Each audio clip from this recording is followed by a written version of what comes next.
want to always be there when it's convenient or when it's like good. I want to be there during the bad times. I don't mind. I really don't. Show me who you really are. Like, I just really want a man to love me well. I want them to love me, but love me well. Hi guys, welcome back to my channel. It's Nat. Did you guys hear that? I'm scared. Today is going to be a very different type of video and one that I've been putting off for so long. At the point where I have to talk about it, because if you'd asked me a month ago, my whole channel was going to be exploring Montreal and showing you guys all these different vlogs over there, enjoying my life, adapting to a new lifestyle. And that is not going to be my channel anymore. I have ended that relationship. My biggest red flag is that I'm such a lover girl. It is so crazy. Rose-colored glasses go on. I avoid conflict, and when I try to talk about it with that person that I love, I always get an emotionally unavailable man, and I'm so tired. And I'm not here to pick on men or to start that hate train or anything. I don't believe it gets anywhere, and I don't believe it's true. I'm just heartbroken, and I have to talk about it because my whole channel was going to be based on living in Montreal, and the only reason I lived there was because my boyfriend was there, and we would talk about the future and everything, and that just did not end up happening. I've done a lot of journaling since moving back in with my parents. I'm back home now, and I have here some things that I feel like would help people, that I feel like is helping me get through a breakup, to just be real about it, and how rare it is to find a man that can love well.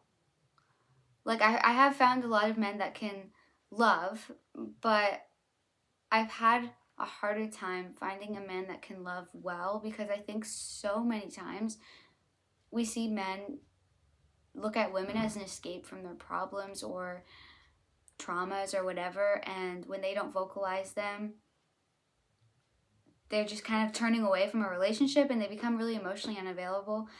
And I just clearly, that's been almost every guy that I've ever been with has been emotionally unavailable for me, and that also is a reflection of me, right? Like, I'm not saying I'm innocent or anything. I definitely feel like, wow, I'm just getting into it, but like, I just feel like a lot of us girls who are big empaths and have big hearts and see a man who's just emotionally unavailable and, you know, gives you a small piece of vulnerability here and there, you just take it and you feel so proud because you're like, I did that. You're like, I did that. Like, I'm getting that guy to like open up. And so anytime I would see those signs, I would be like, no, it's going to happen over time and stuff. And then it never does, and it makes you crazy. Because a lot of emotionally unavailable men are just men that probably should have went to therapy and didn't, or didn't get the help they need, or honestly are just not going to change. Like, it's just, you can't change a man, ladies. Everyone has said that, but it's so true. And I feel like I'm just like, do I say the tea? This is what happened. Like, anyone can relate, whatever. Like, I've done one story time on here, and I've been home for a month. The last like 4 videos I've been home and just didn't say anything because I felt embarrassed. I felt like a failure. I felt like a loser. And I'm starting to realize, obviously, I'm none of those things, but it makes you feel like it in the moment. And let me get my tea ready. I need a drink. And I'm going to rant a little bit without going into too much detail of what happened, but I feel like my story could help a lot of people not stay for this long in these kinds of relationships. Even though I can still say I love the shit out of that man. I'm always going to, part of me is always going to love that person. I want nothing bad to happen to him. I think overall he's beautiful. But let's talk about what it means to love well, and let's up our standards and be really real with ourselves. I feel like this has made me really strong. I do feel like this is going to benefit him as well as not being together. And I know it's the right choice, but it's definitely a hard decision to make when you have to suddenly call your dad and tell him to come and get you when you're like 12 hours away.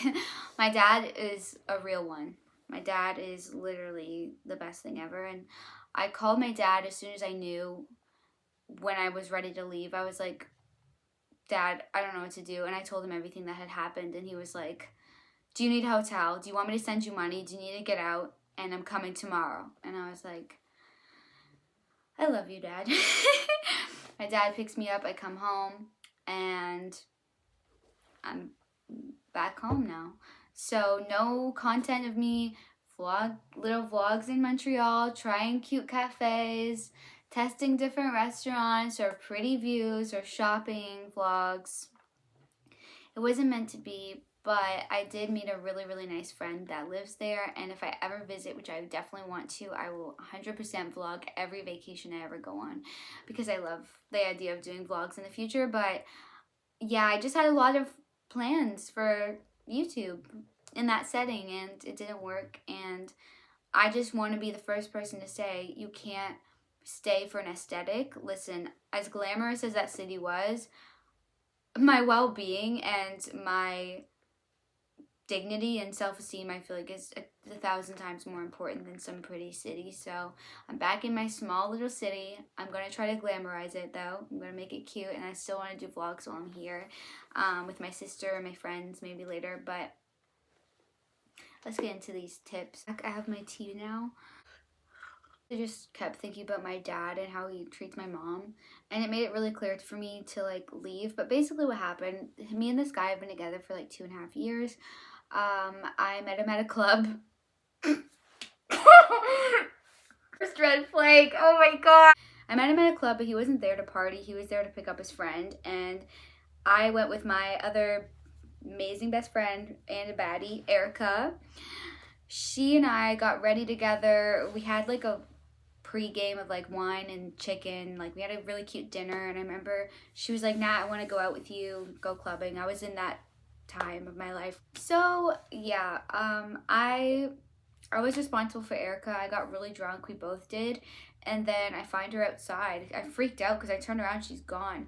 I go outside, I find my best friend talking to this guy, and there's a language barrier. They don't understand each other. My friend has a boyfriend, so she's trying to like decline him, obviously, and he's not getting it. So then he brings us to a booth. We all sit down. I threaten him. So then he finally like waves someone over, and I see this really beautiful 6'4", gorgeous man who I learned was from Morocco, and he spoke better English than the other friend who was hitting on my friend Erica.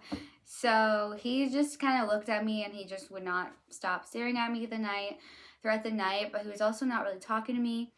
But I felt like a vibe, so I went with it. And I remember going in the washroom, and I was like, Erica, I think I like that guy, but I don't want to go through anything because I just got out of a situationship. I'm not ready. And so he approached me, comes over, starts flirting with me, asks for my name, gives me his number, and we kept going on dates, and we started dating for 2 years. And those 2 years, I won't lie, some of them were so fun. Like the first couple of years before we lived together, I was on such a high. Even though we had broken up a couple times, like we realized we were different cultures. It was really hard. I'm a Christian, he's Muslim. I'm Canadian, he's Moroccan. Like there were just so many differences, and like having a future together. But it was so rewarding at the same time, learning so much about a different culture and just falling in love with each other. Like I feel like, I don't know, I was just like very excited because I just had so much butterflies. I felt like so pretty. I felt like he made me feel really special at the time, took me everywhere. I just remember like I would like walk around, and I would get like, even though I live in a really small city, I would get like butterflies looking at all the things that we did and reminiscing. And I felt like he was the first love that I had that I was very physically attracted to as well, which is not that important as the emotional connection, which I learned the hard way. I felt like we had a really good one until I moved in with him. When I moved in with him, I just felt like I saw a different side. Like that can happen, like, and I was already scared of that because like some people are like, when you move in with a guy, it changes everything, and sometimes it literally is the worst, and you either end up loving each other and getting married, or it just ruins you.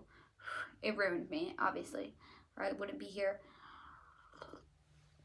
But no, like I found out something that I wish he would have told me, which is that he never wanted a wedding. And we had talked about marriage so many times because we were so different and because I wanted to always be on the same page of him when it came to kids and different things. We talked about so many different things about kids. I would mention like vague things about a wedding, never something super specific, but I knew I wanted one and I had mentioned it. And I remember one time he was watching like his favorite YouTuber who had a wedding or something, and I was like, oh my god, like that's cool. Is that how like the Moroccan weddings are? And like that looks so fun. He's like, yeah, and I was like, oh, that's gonna be you. And he's like, yeah, you know, like he never said that he didn't want a wedding, and we didn't explicitly talk about it. We talked about marriage all the time, and I just figured everyone wants a wedding. No, he didn't. I find out like maybe a week after coming back from, I went there in November, came back for Christmas.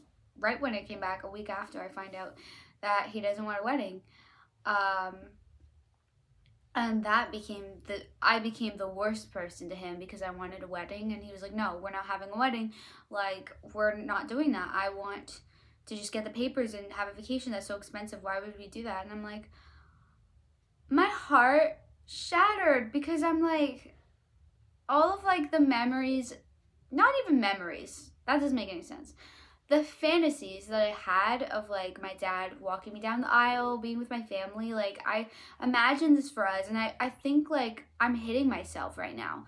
Please, every woman that's, even a man, anyone watching this, if you are with someone for a while, even if you've been with them, I don't care. If you start dating, talk about this. Like I'm so stupid. Like I kick myself so much because I'm like, how did I not fully talk about a wedding? I just thought, you know, marriage is marriage. It's gonna be a wedding. Like to me, marriage is like a wedding. It's unseparated. Like I think of a wedding, like when you get married. When I see the word, like when I see married, I see like a couple like kissing at a wedding.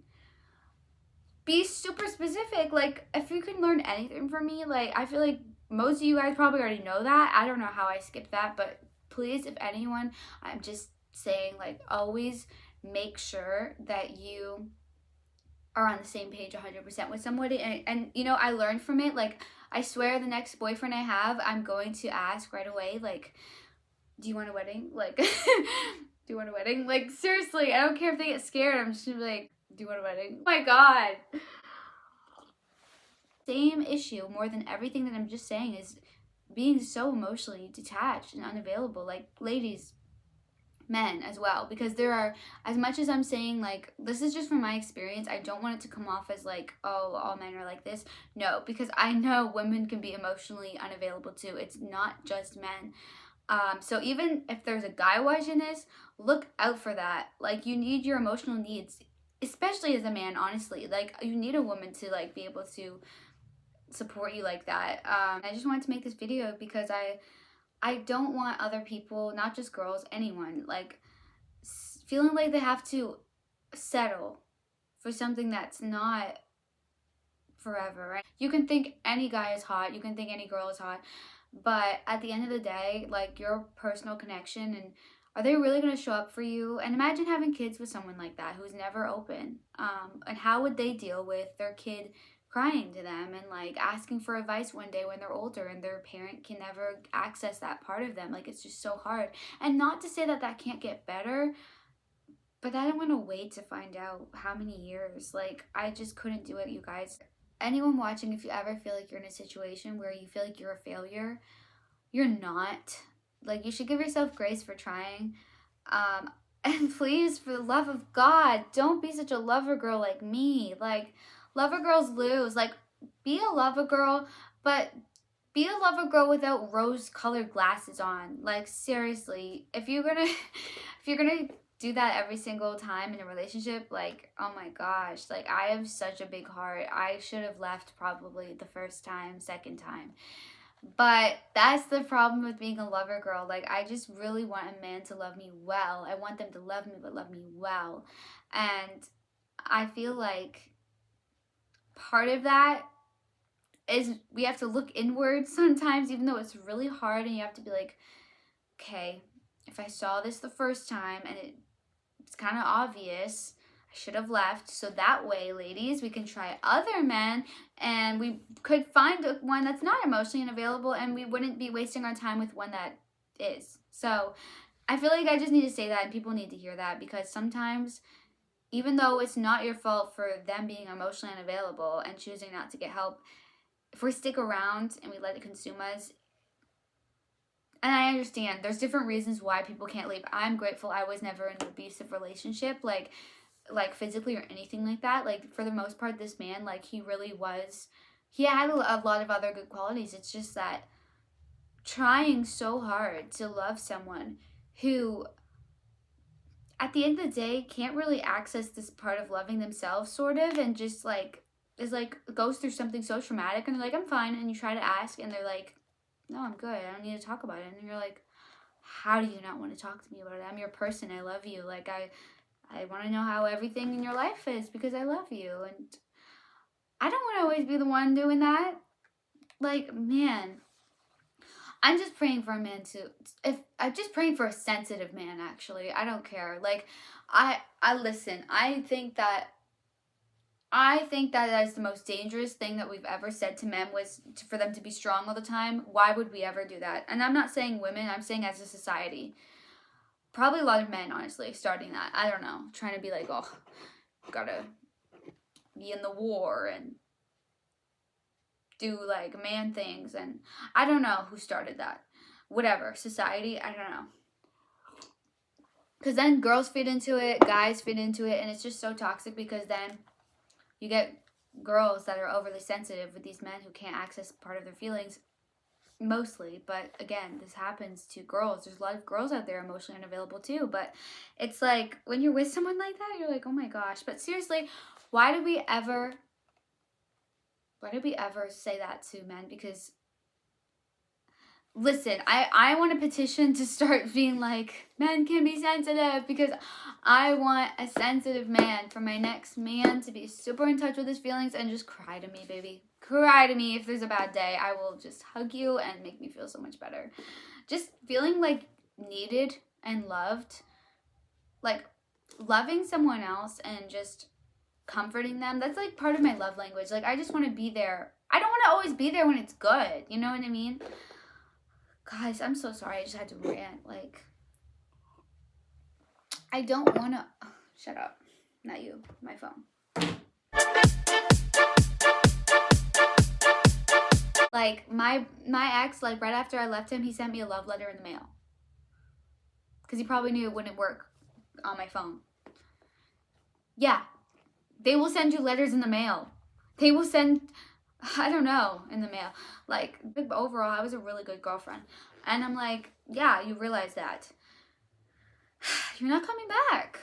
You had your chance, baby. You had your chance. I literally asked you, is it over? You said yes.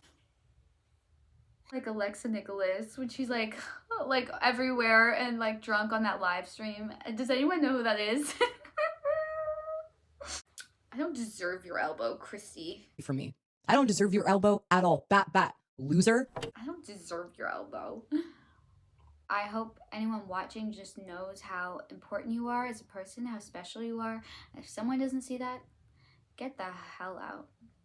And also, it doesn't mean you have to wish them bad either. Like, I don't wish this person bad at all. I really love that guy. Like, I know he was a lot to manage, but I really did love that man, and I still do. But it's not enough for me to go back. And that's the important part that we need to realize, ladies, okay? Not just ladies, men too, anyone. Cheers. Like, I don't care if you're an ugly crier. Like, seriously.